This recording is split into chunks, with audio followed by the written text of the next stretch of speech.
All right, guys, thank you so much for investing time, whether you're watching it live with us now, or watching this on the replay. We just want to welcome you to this first time ever, full transparency. My husband and I have never taught this content together before. We've talked about it on my podcast last week. It was something that was divinely coming through, and we just feel really, really humbled and called to share this message. And there's so much to share. I want to just dive right in. I'll introduce myself, then Dee, I'm going to let you introduce yourself, and then we'll dive into the presentation. And also, just for some housekeeping items, make sure you have something to write with and write on. This is part webinar, part info session. There are Q&A at the end. So the hope is that you'll glean some wisdom, some nuggets as myself and my husband share the wisdom and knowledge about ancestral trauma, and especially the addiction to fear that we want to really bring forth. So we'll save questions for later. There is a Q&A feature at the bottom of this Zoom screen. And if you're tuning in live on Facebook, unfortunately, we won't probably see your questions. I may go back there and check into those later while my husband is speaking. So my name is Coach Lois Kofi. I'm a transformational coach, working also in the plant medicine space, microdosing with psilocybin, creating an online wellness movement around your best health, your best wealth, and your best wisdom. And my husband and I have spent the past 2 years focusing on deep trauma healing, deep work, getting to the root causes of our health issues, our financial issues, and of course, our own autobiographically relationship issues. I'll share more about all of that later. But I'm super excited to be partnering with my husband, who's become a shaman, and working especially with around grief, recovery, ancestral healing. Didier, do you want to share a little bit about yourself before we get started? Yes. Thanks, Lois. So, as my beloved wife just said, I'm coming out of the spiritual closet as a shaman, a healer, a medium, a channel. So there are quite a few interesting new services that are popping within my sphere of reality and service that I'm so excited to be able to present to you guys part of it as part of this very content we're going to touch here. And also beyond this content, I think those who are interested would have an opportunity to dig deeper into some of the specific things that I do that I've kind of listed earlier. So it's a great opportunity for Lois and I to do this. I'm super excited to have this opportunity to talk about the ancestral elements in our identity and all the elements that make us. The ancestry is a very important one. And there's trauma that comes along with that we're going to explore and give everybody a chance to hear about it and possibly have questions about it, because we do believe, Lois and I, that it was a very important element into our own spiritual journey, awakening, as well as a couple, biracial.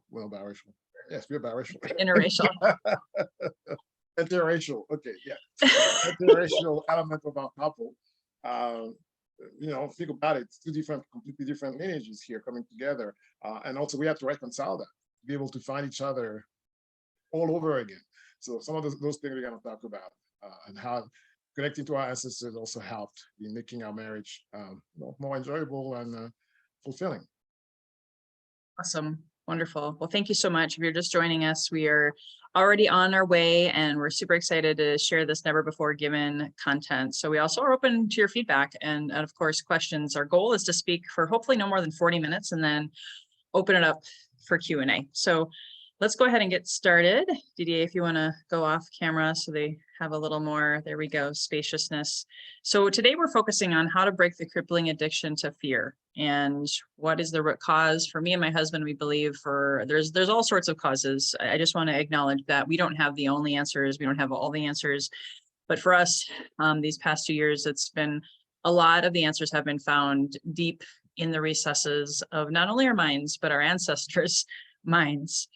And I asked, speaking of minds, asked that you keep an open mind, leaving a chance for someone to drop a worthwhile thought in it. What I mean by that, what Mark Twain, I believe, meant also is that I might say something today that will have you have an aha moment, a light bulb moment. Some might even say a BFO, a blinding flash of the obvious moment. And I implore you to take notes. I also implore you to turn off your cell phones, to turn off any noisemakers, any devices, because this is a really serious topic. It's very, very important for your mental, physical, and spiritual health, as well as emotional well-being. So that would be my advice, is hopefully you're not driving. And if you're listening to this on the replay, same stuff applies. I hope you can listen to this as uninterrupted as possible, and really look within your heart and see how this resonates with you today. I'm also the host of the podcast, Healthy and Wealthy and Wise. It's part of what helped me also unearth this. One of my guests was a mindset ancestry expert. I'd never even ever heard of that before. So I wanted to give a shout out to Shakti Wilson, who's also a client of mine. She actually helped start to help us unpack some of our health issues, our financial issues, relationship issues, marital issues. And you can always go find that episode back in the Healthy, Wealthy, and Wise archives. We also are streaming live right now inside of my Breaking Ancestral or Generational Curses for Health and Wealth. My husband and I have created that Facebook group, and that was actually part of the inspiration leading us to where we are at today. In what we found for ourselves was breaking those cycles of fear, breaking those cycles of dis-ease that was being told to us anyway, that this dis-ease, this stuff runs in the family. And we realized we were the black sheep of the family. We realized we were here to break those cycles and ask you that question today. Do you feel that maybe, just so maybe, that may also be you? So early in 2021, and my husband will share his side of the story later, our marriage was on the rocks. I honestly thought that we were probably not going to stay married. I was making tons of money. He was as well, but I was working hard. I was in the human doing business 7 days a week, and believing that I had to work hard for my family. That was something that I was raised with. I felt like a worthless mom, partially as a result of that. I was disconnected from my kids.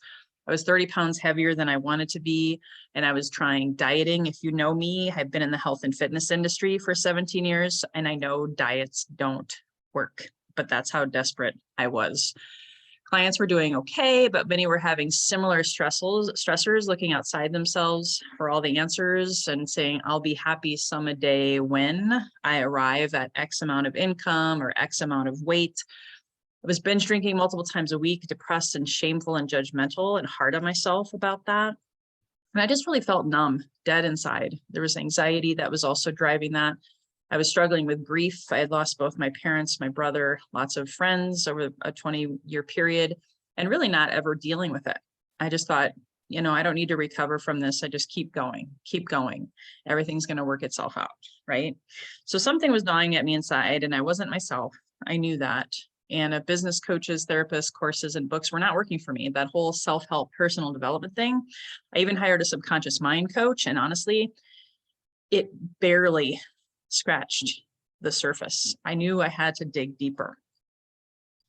Yet I struggled with where to begin amidst the internal chaos and the busy monkey mind. And I knew that I wasn't my results. I actually, it made logic sense. And yet I wanted to know, what was the root cause? I was tired of focusing on the effects. And I'll explain what I mean by that in a second. I was asking myself, why am I unconsciously self-sabotaging myself daily by working too much, drinking too much, overcommitting, overdoing, people-pleasing, trying to be all things to all people? And I had spent thousands of dollars, right? And thought, if I know all the answers, then why do I keep doing this? So I had focused on the effects, and this is what I mean by that. So I was focusing on and you'll see this highlighted here. I was drinking too much alcohol. I had issues with food. The weight gain didn't just happen by itself. Okay. I was eating out a lot, and I was drinking a lot of alcohol. I was spending a lot of time on social media. I got caught into that dopamine hit of always checking and always comparing myself to other people in sales, other podcasters. I was also working a lot, and a lot of texting and notifications, feeling like I always had to have my phone available and kind of like always be on. Now, there's other people that I've worked with now who've had other issues with smoking or coffee or napping. And any of these you see on the screen, I'm not going to go over all of them. Those tends to be the effects. Those are the symptoms. Those are the things that we reach to for coping or numbing when there's something else really going on underneath all that. What I discovered in April of 2021, I started to take control of my life. I started asking the questions. I started working with psilocybin and microdosing. I started working with shadow work. I started working with the ancestor work. And I recognized that the causes, and we're still going to be unpacking that here for a little while, was all of these things on the slide. In fact, everything on here I highlighted because every single one of these things, as I brought the unconscious to the conscious mind, I was realizing that these things right here, overgiving, limiting beliefs, feeling not enough, shiny object syndrome, not finishing what I started, losing focus really easily, overthinking and analyzing things to death, feeling overwhelmed, drama, dopamine, adrenaline junkie, rushes and crashes later in the day, really overdoing anything. And I didn't realize that all of these were unconscious trauma responses and were taking up so much energy in my physical and mental self. I started studying trauma. I watched the documentary Wisdom of Trauma. Type in the chat if you've seen that. If you haven't, you maybe want to write that one down. But all of my effects, again, going back to the drinking, the working, the causes were really coming from unresolved trauma. And I'm here to tell you, I'll already just say, not just my trauma, but ancestral. So if you find yourself on this slide, fight or flight, freeze, fawn, I'm not going to do a trauma education today, but those were all of what was driving me, unconsciously driving me to then lead to those results that I said above. And if you've ever read the book, The Body Keeps the Score, it's brilliant. It's also kind of hard and heavy to read. But your behaviors and your traumas didn't happen overnight, and they didn't all start with you. And remember, no matter where you go, there you are. A real true quick story. My husband and I were living in Minneapolis 4 years ago, and I thought, you know what, we're so depressed here. I was sort of blaming the state we were living in, the weather, all of the external things again, right? And so we moved to California, and it was like, oh, things will just get better. But no, we came with ourselves, and so did all of that ancestral stuff, that fear, that unresolved trauma. To give you another kind of like cultural story, because we're going to be talking about our ancestors and where we all, came from and why are different cultures different. I was listening to Tara Brach, phenomenal podcast today, and she spoke of the story of Costa Rica and the Pura Vida story. Their culture there has that phrase that's been around for 50 years. They're all about the simple life. Pura vida means pure life. And she did some digging. She's like, where did this, they're so friendly there. They're so happy. They're so carefree. And so she went about and started doing some research and discovered that as part of their colonization with the Spanish many years ago, I don't know how many hundreds of years ago, they actually didn't have the ability to create slavery there. They didn't have a culture where there was, plantations and farms, and then you sell or work with slaves and you have control and dominion and power over people. It was not possible. It just didn't work into their culture and into their lifestyle. So they were a lot more on a level playing field, seeing each other as equals, coming more from their heart as opposed to the analytical mind, the control, the power, the greed, the logic, the numbers. And so do some research on that. But I just thought of how interesting, in a different country, in a different time and space, how things can show up very, very differently and impact the whole culture. So if you think about, at least here in the United States where we live, There's been slavery. My husband's going to speak to that. There's been all sorts of wars, and there's been all sorts of power control. You have like the top 1 to 2% of the people who have the largest amount of wealth. And then there's everybody else. And a lot of that came from control, power, and focusing on external ownership. Definitely not very simple life. So it's prevalent in our culture also to have all these tangible results, to have money, to have stuff. So it's not just ancestral, but it's actually also cultural. And here's the thing. So we had slavery in our country. We've had wars. We've had a lot of power struggles. We've had a lot of top percentages have all of the wealth, and a lot of poverty, a lot of homelessness, and definitely not necessarily what Costa Ricans called the pura vida. And the tricky part is your past will be your future until you have the courage to create a new one. So I will tell you, this path my husband and I have been on have been very, very, very challenging. And it took a lot of courage for us to start to unravel and break these cycles that didn't just come from our lifetime past, but came from our parents, our mother, father, ancestors, 7 generations back and beyond.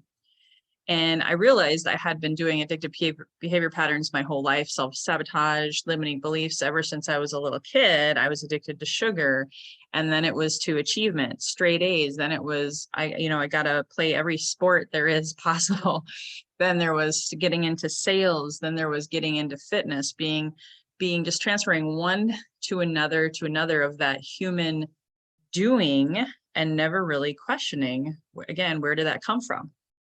On top of that, as within, so without, I had been for nearly 16 years on this kind of like hamster wheel cycle of self-sabotage and addictive behaviors and limiting beliefs, that I was attracting coaches, mentors, business partners, all of these people who embodied similar wounds to me. And I'm going to explain, I've already talked about people pleasing, overcommitting, so on and so forth. So birds of a feather were flocking together because, again, what was going on inside of me was what was reflecting and showing up in my world.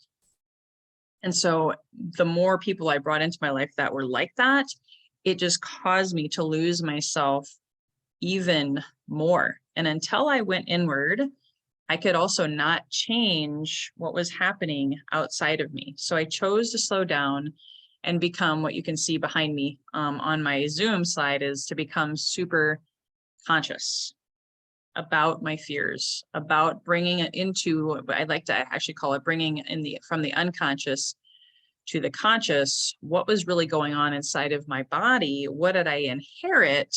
What was I carrying forward that was then causing me to reach for alcohol or people pleasing or overthinking, overanalyzing? So what if I told you can get to the root cause of these and change your relationship with any and all behaviors? That's my hope for you today, is to help you pull out the weeds, if you will, get to the roots, and actually be able to let it all just fall away and shift and change, so you don't keep repeating the same mistakes over and over again, which, as you know, is called the definition of insanity. So if I can do it, you can do it. So one of the first things that I recognized was that I was addicted to fear. And that's really what we're talking about today, is that fear. It could, some people call it fear of rejection, fear of abandonment, fear of success, fear of loss, fear of missing out, FOMO. There's even an acronym for that. But at the base of that, and this is teeing up what I learned from the ancestors, is that my biggest wound was not being good enough. If you look at this slide, and if you want to, I've shared this before, you don't have to share if you don't feel called to, but it's nice to acknowledge, even if you want to write down on your piece of paper, which one of these core wounds, I'm going to call them core wounds, ancestral wounds, that might be driving you in your life decisions, might be driving you in your addictive behaviors. So not good enough was mine. Mine, in fact, was never good enough. And then as a subset to that, I struggled with, I need to be perfect. That perfectionist in me was definitely my secondary one. So first I needed to acknowledge which one of these was really, really, really a driving force for me. And then I could start asking more questions.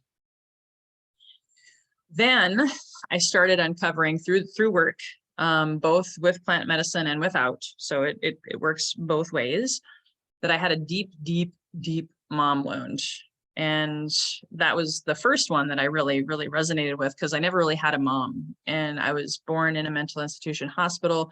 She was taken from me. I was in and out of foster care. I was raised by a village of people. So that was where I felt constant rejection or abandonment and never enough. And so on the flip side of that, to protect myself and to preserve myself from any additional pain, I became a good girl. I became a straight A student. I went to church every Sunday. I followed all the rules. So basically, I didn't really make a lot of decisions for myself. I just did it to keep myself safe, to keep myself sane at the same time. But then guess what? I found out I also had father wounds and ancestral trauma on top of the mother wound. So if anybody says that they can help you in 90 days, or if anybody says, you can, I know one friend of mine who was in therapy for 11 years. Now, I wouldn't want you to have to go that long, but we have a lot of different things. You could call it karma, that happen for us, not to us. I do want to remind you of that happened for us to come into this body, into this lifetime, to truly self-discover and heal in order to then change the behaviors. For you see, I went from getting rid of all the sugar and coffee out of my diet and eating super duper clean, but then I didn't get to the root cause. So then I just switched and transferred over to alcohol and work, because all of my trauma responses were still driving me. But once I realized that it wasn't just mom and dad in this lifetime in this body, I was like, oh my gosh, wait, there's more. The other part of this that I learned through this journey of ancestral healing and working through that addiction to fear of not being enough, fear of not being worthy, fear of, needing to be perfect, all of those limiting beliefs that I listed, is that we can't actually feel positive joy, love, bliss without expressing and feeling and seeing the negative.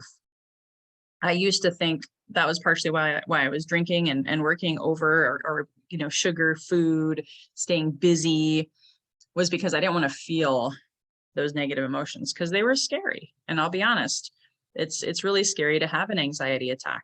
I've had many, I understand, but I needed to allow those to come up in order to be able to start the healing process and to alchemize those into love, compassion, because what we resist, what we suppress, will always resist. And that's why history repeats itself.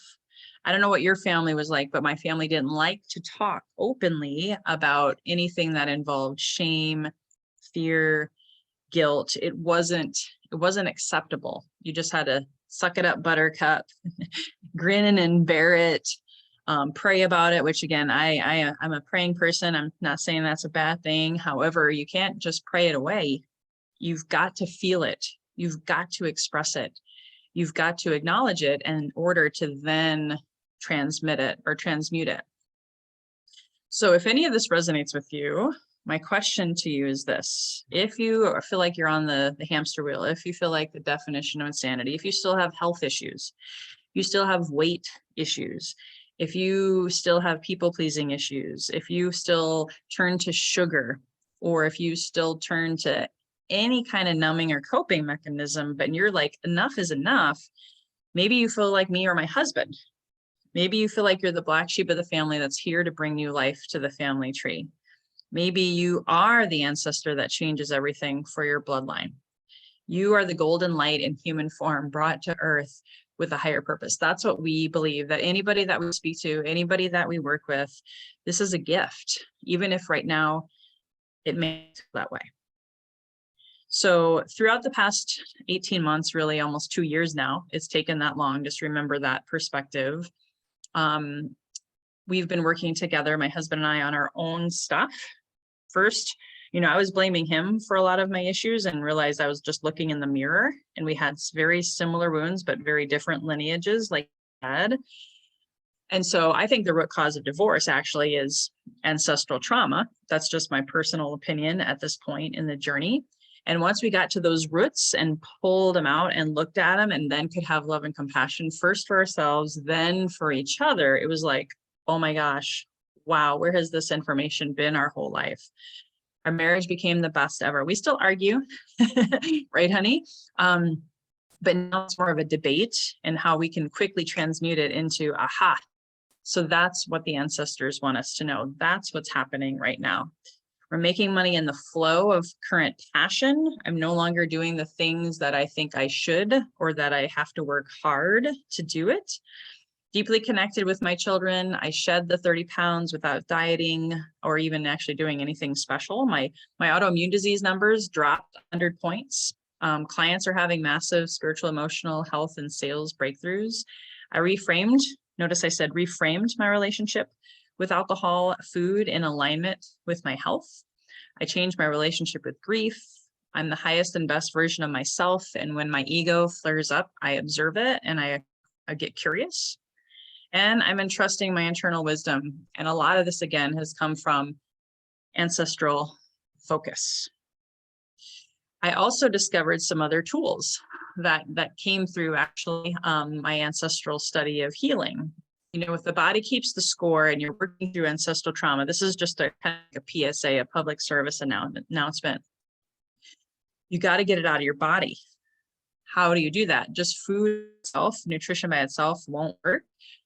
You also want to make note of how are you breathing every day. Also breath work tips and tools. You can Google breath work and that can help you release some of that ancestral trauma. You can go to do Kundalini yoga.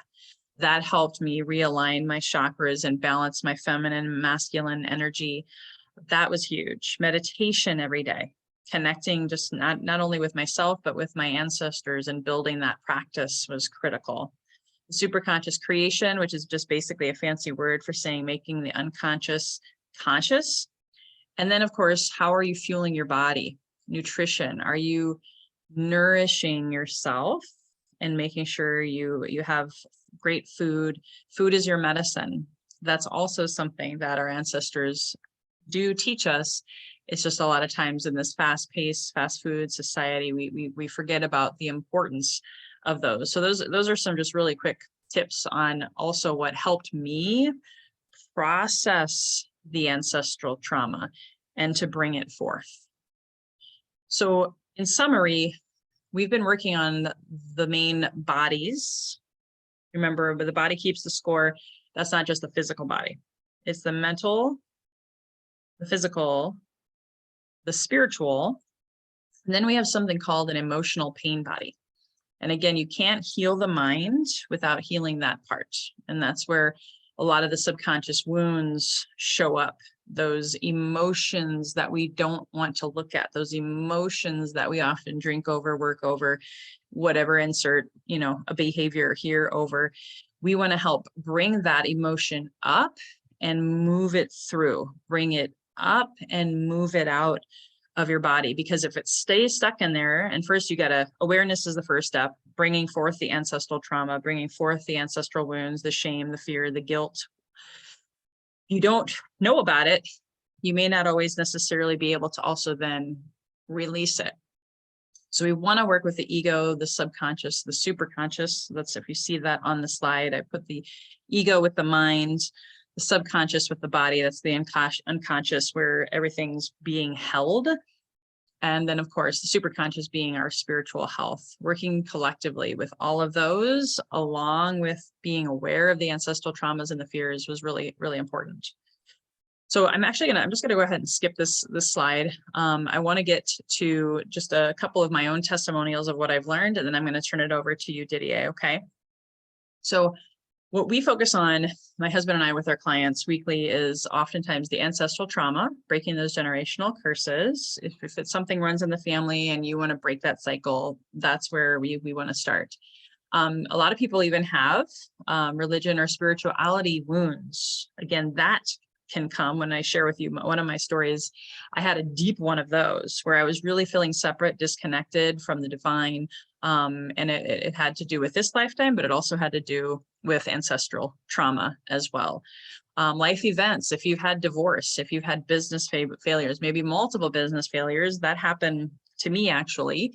Again, that was all rooted back in my ancestors, but I had to bring it forth into this life to then also clear it and break that cycle. So we can talk about that or help with that. And then even grief. If you have had a lot of loss, and that can be attached to not just death, but divorce, business failures, family members, separation of friends, losing best friends. There's a lot of partnerships breaking up right now in the light of the age of Aquarius that's happening for us. Grief is grief.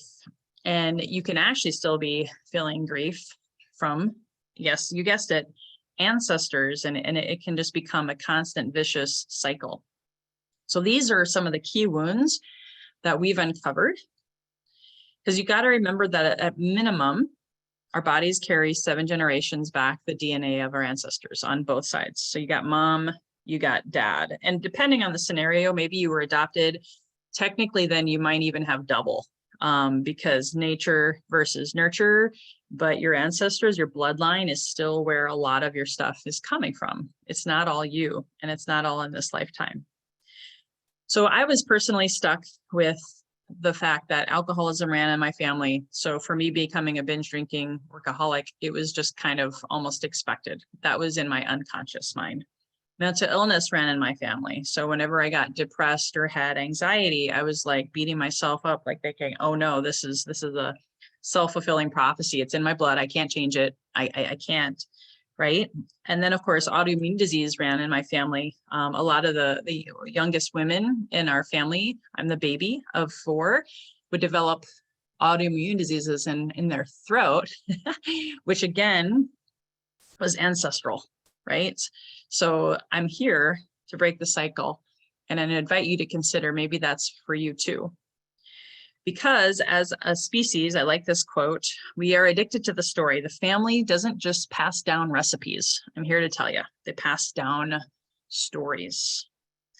And even when the body goes to sleep, the mind stays up all night. If you lose sleep over disease or health issues or stress or fear, what keeps most of my clients up at night, I know, is fear. And guess what? You can break that cycle. So true story. And I actually discovered this. There's a lot of different stories that I can tell you. I've done different processes around shame, guilt, and fear. I've done ancestral processes around the masculine wound. I could be here for an hour just telling you stories, but I don't want to do that. I released a lot of the shame around the masculine wound that my grandfather and great grandfathers carried over from Germany to the US, right? And so there's a lot of things passed down that I've processed, but one of my favorite stories, one of my discoveries, and this was actually with my husband, because he's got his skills and his gifts as a spiritual teacher, is he helped me in a one-on-one ceremony discover, why would I keep drinking so much when that wasn't really who I knew I wasn't, right? And why would I feel so much shame and anguish about it the day after I would drink so much? And I would also feel like I was abandoned, I was alone, I was separate, I felt less than by participating in these behaviors. And so we did a ceremony and an ancestral regression, and we discovered that at one point, and this also goes back to the religion wound, back way back, we're talking about 400 AD, my ancestors were German pagans, living life, loving life, happy villagers, farmers. And there was a movement coming up from Italy and France. There was Christian conversion happening, and there were people dying as a result. And so people in my point of origin in Germany, they were going to a village. One of my ancestors went to that village to warn the villagers, like saying, hey, the Christian conversion is coming. We just want to make sure you're aware of it. And so, as good Germans would do, they ate, drank, and were merry, and still spent some time together. Relationship, joy, community, music, that's all part of my ancestors. And yet they drank so much that they ended up sleeping in. And sure enough, people came, the Christians came, and it was a little too late. they were awoken by fire and killing. And so those that lived and ended up eventually escaping, there was so much shame, so much anger, so much disappointment, and they blamed themselves. They beat themselves up for this, drinking too much and not being perfect, not being on top of things, right? Not having it all together.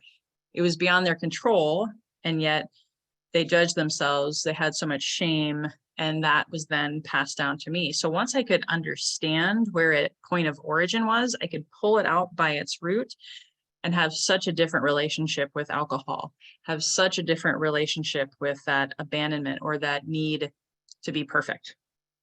And so that's just one of many, many stories of how once I made that unconscious ancestral fear and trauma come into light, I had so much compassion for my ancestors first, and then compassion for myself, recognizing that they are there. And my husband's going to talk about the wise and healed ancestors. But once I had that and knowing I wasn't alone, I didn't want to keep repeating that history, right? I wanted to bless and release it. So I believe, my husband believes, and Dee, you can come on camera now and I'm done, that most Black sheep of the family become self-healers. My husband and I have done a lot of healing of ourselves. When you are given the right tools and the right knowledge and the right application of that, your body has the innate ability to heal itself, and you don't have to keep repeating the same cycles of fear, guilt, and shame over and over and over again. So that's my story. I'm sticking to it. So Didier, I know you got a lot of great wisdom. I'm gonna let you take it over from here. Thanks, Lois, for sharing. That was a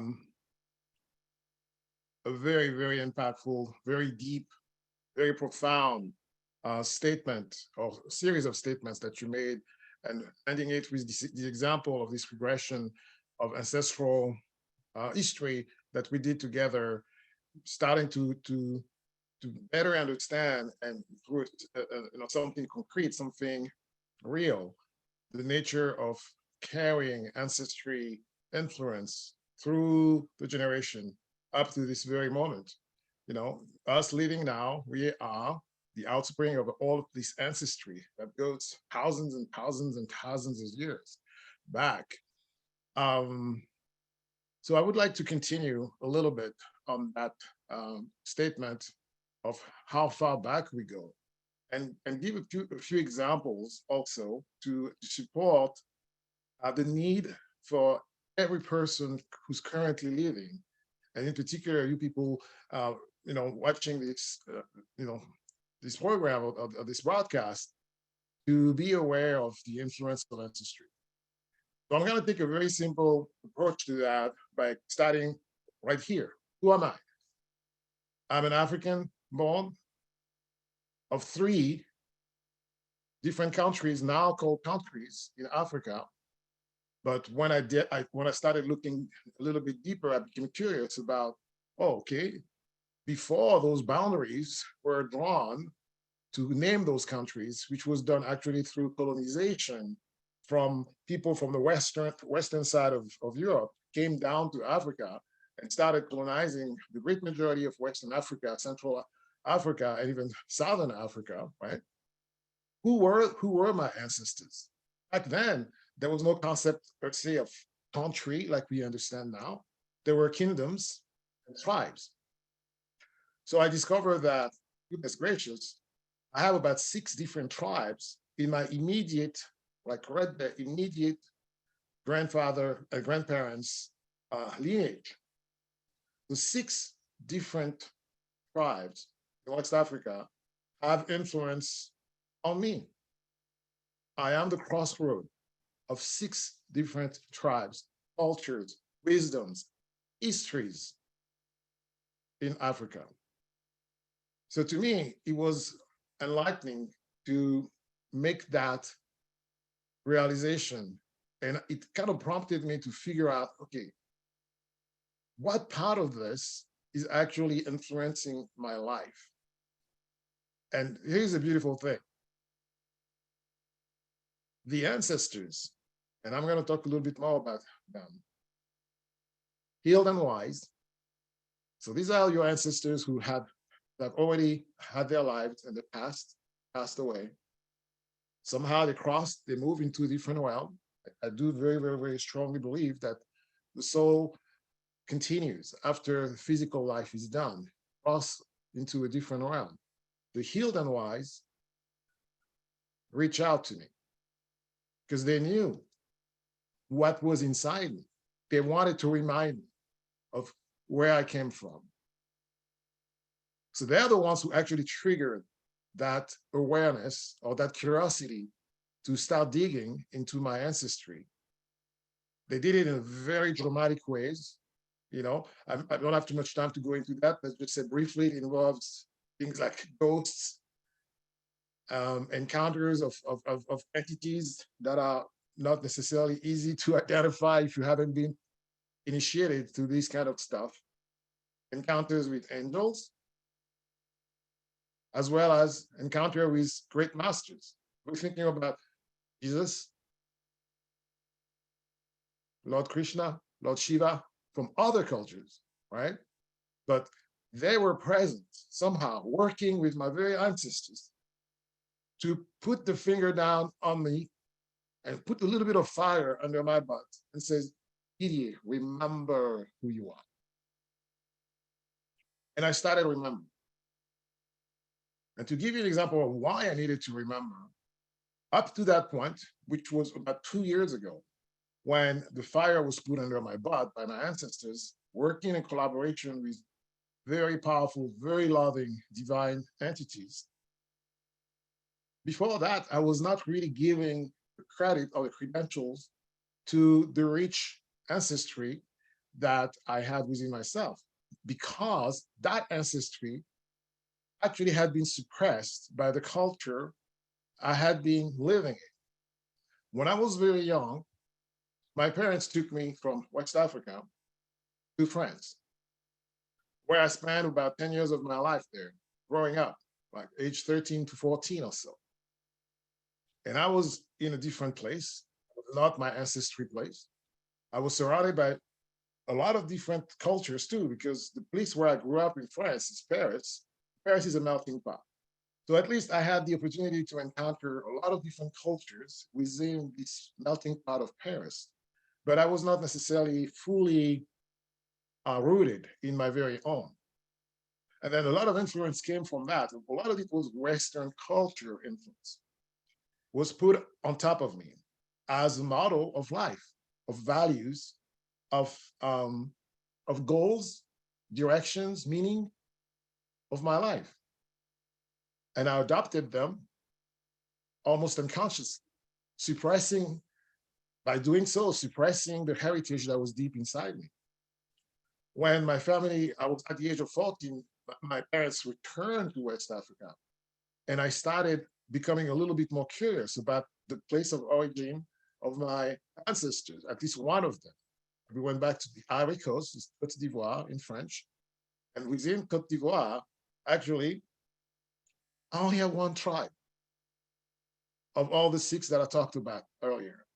But at least it was a beginning for me to begin to understand, right, who my ancestry, where my ancestry came from, and having a little bit of an idea of what it was.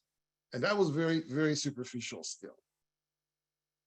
But one of the things that I realized also is that even within this country of Côte d'Ivoire, who had been colonized by France, there was a very strong influence of the French, which is again a Western culture.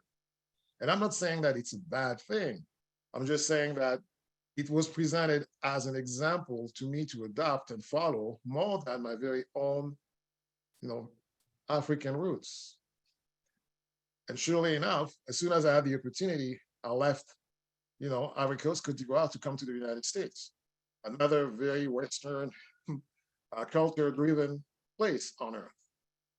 And I started my career like somebody who maybe grew up in France or was a fan of Western culture, technology-driven society, consumerism-driven society. I led myself into mastering what it's all about. I deepened my engineering skills. I got 3 degrees in engineering.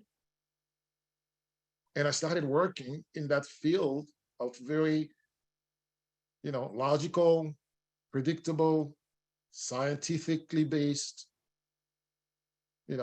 activities, which was all in engineering and science, up to the age of 50. And that's when the fire was put under my butt by my ancestors saying, okay, this is great. You had fun playing with the Western culture, but have you taken time to reflect about your very own? And they brought it to my attention in a very interesting way by creating those tensions, those conflicts, those triggers within my being, as Lois was talking about in her, at one point in her presentation, that there were conflicts that she was experiencing internally. I had conflicts of my own.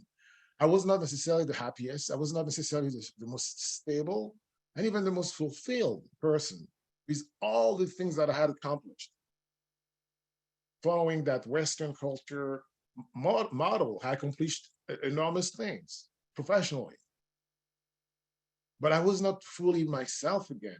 And it transpired into my relationship with friends, my relationship with my wife, my relationships with my children. Something was not fully authentic about myself. That was my problem. I had not yet connected enough with my ancestry to understand the trauma that ancestry had endured during periods of colonization and slavery. Yes, slavery too. And then recognize what that trauma did to my ancestors and will pass down the generations all the way down to me. I needed to go back and face the trauma of my ancestors. And that's precisely what I started doing. But along the way, something beautiful happened too. I started discovering the wisdom of my ancestry in ways that I could never have guessed. I started discovering the wisdom, the profound wisdom of my ancestry, going back many generations back. One of, at least I think 2 or 3 of that ancestry was traced all through the tradition of the elders of my tribes, was traced all the way back to ancient Egypt. And they said we were so proud in that time because we were the builders of the Great Pyramid. We were the architects of the Great Pyramid of Egypt. It's Black people like me. And then they migrated from Egypt. Those are great deserts, great travelers, great adventurers, people who like adventures, who are not scared of going in new places, uncharted lands. And they did all that. And they established new kingdoms, new places in West Africa. And they brought very rich spirituality along with that. Spirituality that is not based on individuality, though it recognizes its value. It recognizes the value of the individual, but it really empowers the individual in a community. And within that community, they were profound, I'm saying, profound reverence for nature and its mysteries and its life. It was never about abusing nature, taking advantage of all of its resources of Mother Earth. It was about communion, symbiosis with nature. And there's so much wisdom that can be found when you approach life from that perspective, as opposed to the other way, which is about abusing, controlling, nature. So I started discovering all those things in these past 2 years. It's one of the reasons why I'm turning myself into a shaman. I haven't forgotten all the scientific information that I've learned and practices. A lot of it is great. And I'm still working in those fields on the side. But I discovered through my ancestry, healed and wise elements of my ancestry, treasures that were still buried within me, because I carried that rich ancestry was within me, 6 different tribes, brought from. And I started drawing from those tribes. And I can't even begin to tell you the magical things that started happening in my life. Transformation internally for me, my sense of identity, beginning to love myself, beginning to heal myself emotionally, making peace with my ancestors also. And, and they guided me to do that. They showed me how to do that. So I'm talking about people who are not living today. Reach out to me to help me understand how to do things like that. And they were prompting me, said, now is the time.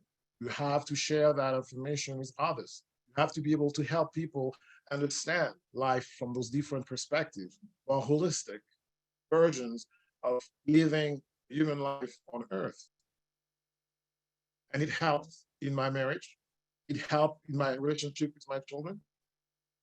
And it's given me a better sense of purpose, because now I was aligned with the vast, rich heritage that was given to me through my ancestry. So the next thing I want to mention really quick, before we go to Q&A, is the assistant of the ancestors. I really want to emphasize that, because I know it sounds a little bit cuckoo, right? Or maybe you think that it was just written in books. I had to go to, there was a book, actually, I have a book of my ancestors that's 500 pages. One of the only books that has been written about the history of a particular kingdom in West Africa, and I happen to be in that kingdom. Actually, my ancestors were the kings in that kingdom, going back 3 to 4 generations. But besides that one book, there's not that many written accounts. A lot of it is actually carried through the generations in ways that most people from the Western culture will dismiss as being valid. But I have experienced that, and I know it's totally valid. Communication with ancestors that are healed and wise. I repeat it again, those healed and wise ancestors are the one working with divine, unconditionally living entities, angels, ascended masters, deities of the like. They can communicate with you. You call upon them the right way, or in a respectful way, in a curious way, in a humble way. They will come to you. And it doesn't matter that they're not from Africa. It doesn't matter. Those ancestors, healed and wise, are in every culture, because they started at a really, really long time ago, when a lot of the friction of modern societies didn't exist. It started at a time where there was a lot of poverty throughout many, many cultures on Earth. Those ancestors are still around. Their spirit, their knowledge, their wisdom, still around. And they are begging us to remember who they were, to remember the wisdom they carried, so that they can exchange, bring forth at this very moment that wisdom to make an impact in the life that you're conducting in this very moment. And there are things that you could never understand why you've been struggling with, like Lois mentioned, that all of a sudden are going to make sense to you. You're going to feel so empowered, because in that very moment, you did precisely what you were supposed to do, which was either clear the trauma of your ancestry or reclaim the wisdom of your ancestry. It is right here in your very being, and with your healed and wise ancestors, just waiting for you to call upon them, and they'll come to you. I know it's very extreme, but I had to say it. I had to say it the way I just said it. Lois, I'm passing back the baton back. I love you. I love it. That's so sweet. We are pushing on an hour. I don't see any questions in the Q&A feature. Does anybody want to make any comments? You can put those in the Q&A feature. Any ahas? I just have a few more slides to share. I know it's a lot. And like I shared with you guys, this is our first time presenting this information officially, outside of podcasts and of course, private healing sessions with clients. We've had clients who I call them professional healers, the type that go to acupuncture, massage. They do everything under the sun, talk to psychics and this, that, and the other. And they probably spend thousands of dollars every year. And they came and had a session with us. And they said it was the most profound healing they've ever had. So it couples well with whatever you may already be doing. And the other thing that I want to share, just so you're aware of it, or if you know someone who's really ready to go deep and again, take this brave and courageous journey and say, enough is enough. This cycle stops with me. And I have too much life to live. I don't want to die. I honestly, myself, if I hadn't done this work, guys, I don't know if I'd be alive. Sounds a little extreme, but it's true.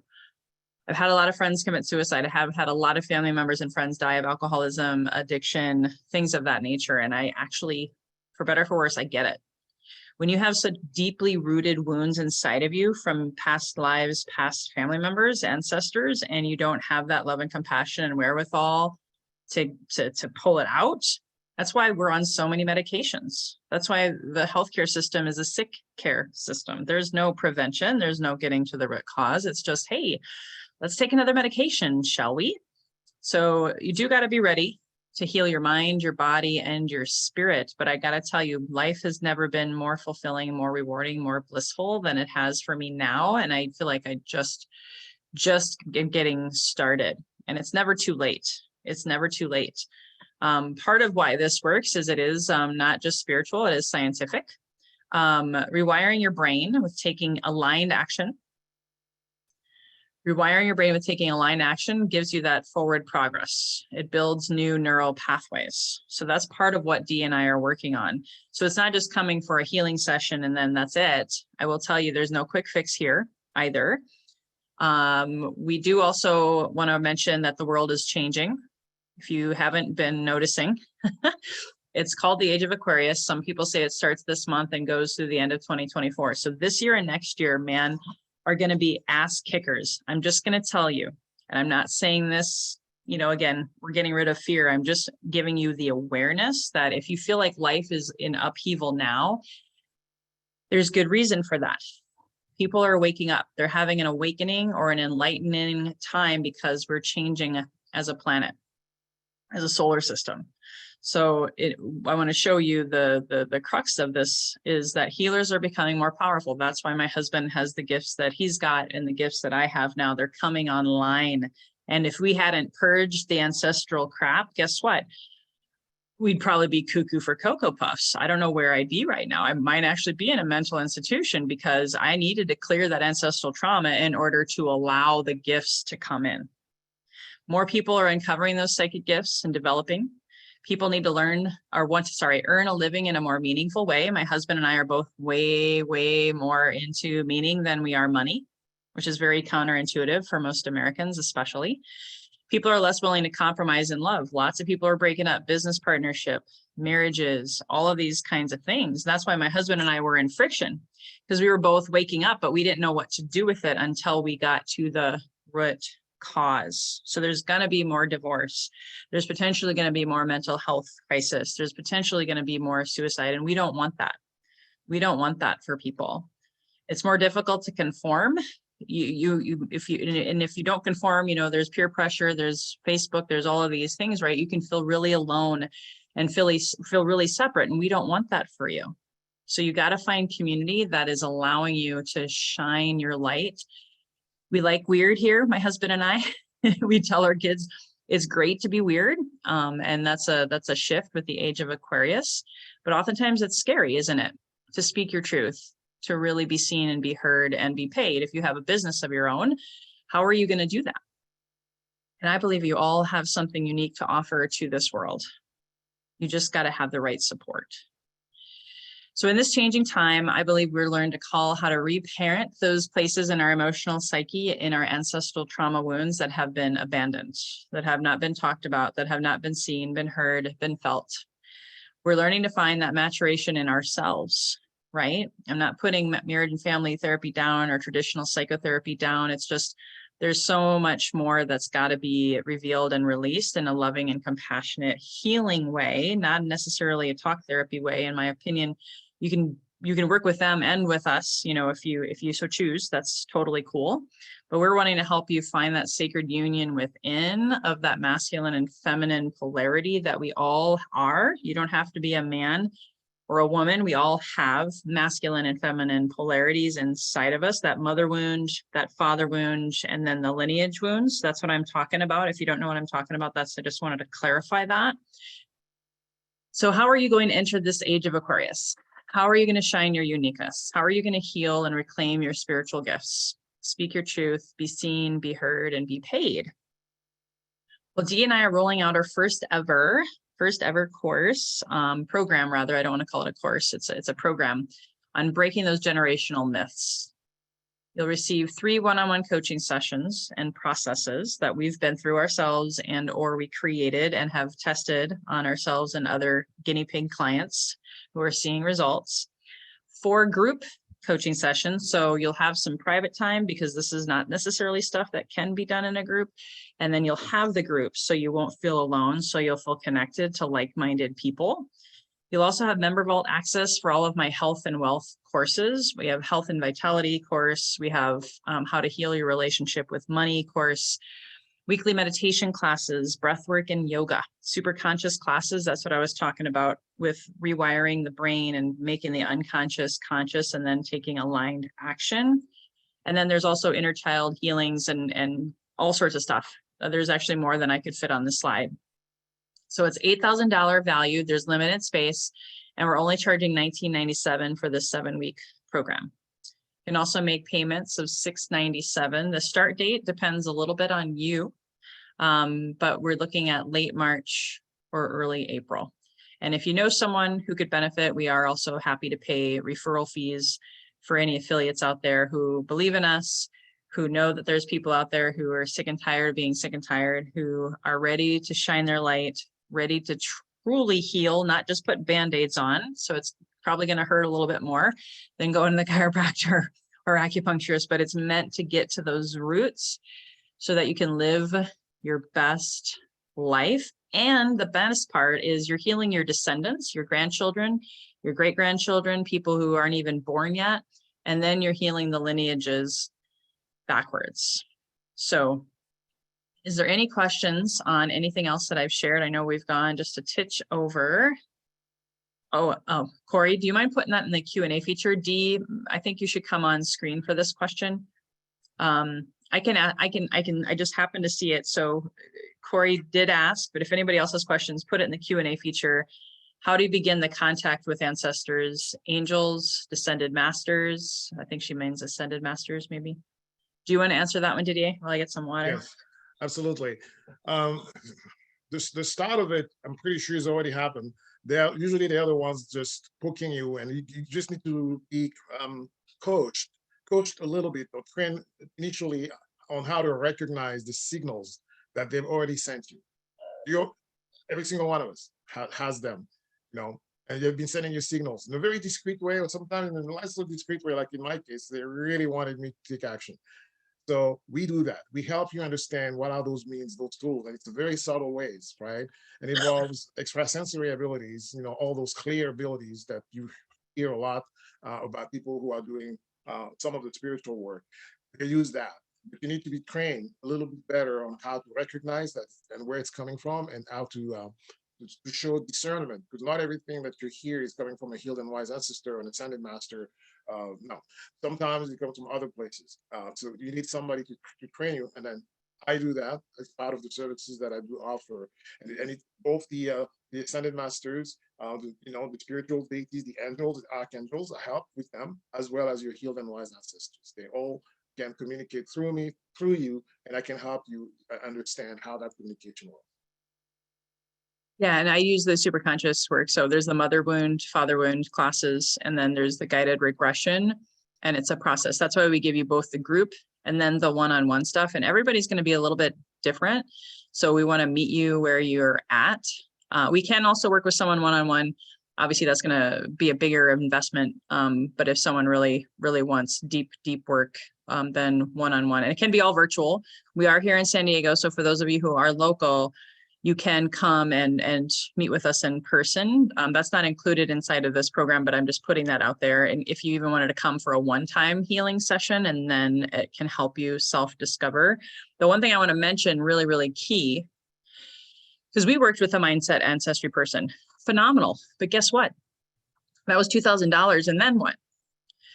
So I just want to reiterate, you can go have a healing session, but if you don't have the breath work, the meditation, the yoga, the whole kit and caboodle to help you release and purge the stuff from the emotional body, I'm not going to say that it's a waste of money. It's just, it's there. You've got to do all the other stuff on your own. You gotta work. You got to move the stuff out of the body. You've got to purge. You've got to cleanse. You got to have someone in your corner for one of the processes we do. Legitimately, one of our friends, she cried for 3 days after the process because it was about clearing the ancestral wound of abandonment. So if you don't have someone to support you, and then also I did the same process and I didn't cry for 3 days because I was doing the yoga, I was doing the breath work. I had the accountability for the mind, the body, and the spirit. That's why subconscious mind coaching didn't really work for me, because my body was so riddled with stuck energy and stuck trauma. So I just want to really, really make sure you understand that this is meant to be mind, body, spirit, holistic, and really meant to cover all of the bases. If you can find the Q&A feature, you can time Didier, it's 2:36. We can take, we'll maybe, you know what, we'll finish with the question that Corey asked is kind of similar. So Dee, I'm going to read it and then you can answer this one.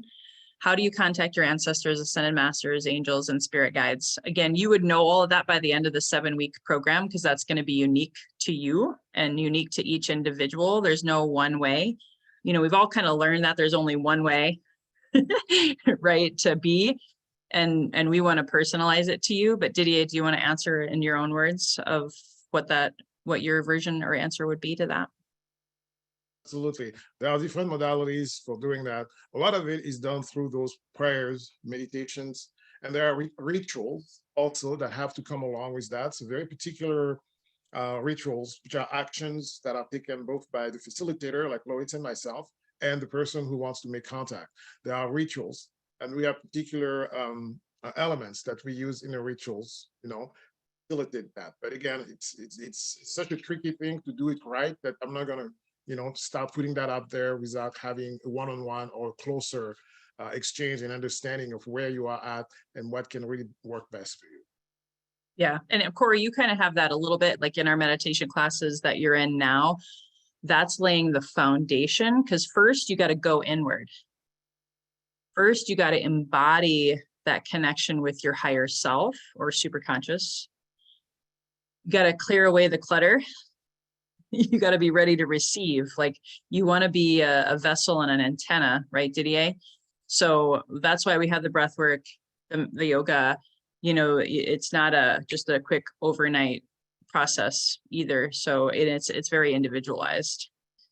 So, okay, thank you, Corey. I see that now. Thank you so much for using the Q&A feature. So I hope that answered your question. We have time for one more. If someone wants to put another question in the Q&A feature, it just helps to make sure we check them off and don't get off track. So I really, really appreciate you. Any other questions?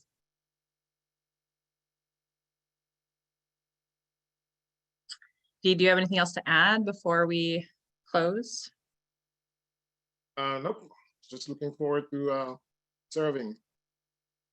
Awesome. And this is just kind of fun. I actually had this slide. I didn't think I'd have time for it, but I'm just gonna show this to you. This is near and dear to my husband's heart, but also myself as well. You know, being able to use the Black Panther movie. I know it's a movie, but here's the deal. This is what my husband does. This is what I do, to go inward and meditate and recognize you're not alone. And you could do this without plant medicine. I personally needed to start with plant medicine in order to be able to have these conversations, to shut off my traumatized mind. My over analytical egoic mind was always getting in the way. So that's, you know, to kind of answer your question a little bit differently, Corey, you know, microdosing can help I had to do deep dive, work with sacred plants in order to, and even in the movie, the Black Panther drank that herbal drink, right? It almost looks like ayahuasca in order to go and be there. My husband can actually be the intermediary. I can help you with the regression work so you can build that muscle to go and connect with the wise and healed ancestors, but you'll find your own way. My husband and I do it very differently. That's why we're working on this together. Not everyone has his shamanic ancestral African background, right? And we can help you develop your gifts, which is what I was talking about with the Age of Aquarius through this program. Once you clear out the clutter of the ancestors and heal, your health is going to change. Your financial perspective is going to change. And the most important part is your relationships. First, your relationship with yourself will change. And then as within, so without, your relationships with others will change. So our most important thing is just to remind you, and Dee, you can come back on, is that you are not alone. You are not alone. You're so supported and held by these ancestors, and they really want you. They're calling out to you to heal and to release. We truly believe that, especially if you have a lot going on in your life right now. If you have a lot of stress, if you heard that Didier was talking about how unhappy he was, I was talking to you about how unhappy I was. And at the end of the day, all the answers lie within, and we can help be those facilitator for your transformation. Absolutely. I'll drop the link in the chat if you're wanting to dive in to our 7-week program. Once we have enough people, we'll get it started. So please spread the word, even if it's not for you. We just so appreciate you and excited to help a lot of people wake up to their truth this year, and connecting with their ancestors and cleansing and purging that trauma in a healthy, safe, supportive container in our 7-week program. So Dee, you want to say anything else as we sign off? Nope, I'm complete. All right. Thank you, guys. We love you. Have an amazing day. Please spread the word. And if you even would want a free consultation, both my husband and I book free 20-minute consultations. So just email me at lois@loiscopey.com. If you specifically want a consultation about our program and or one-on-one work, we also want to mention that we can offer up that one-on-one consultation as well. All right, everyone, thanks for tuning in, staying long. We'll let you get back to your day, and here's to your best health, your best wealth, and your best wisdom. Bye-bye for now.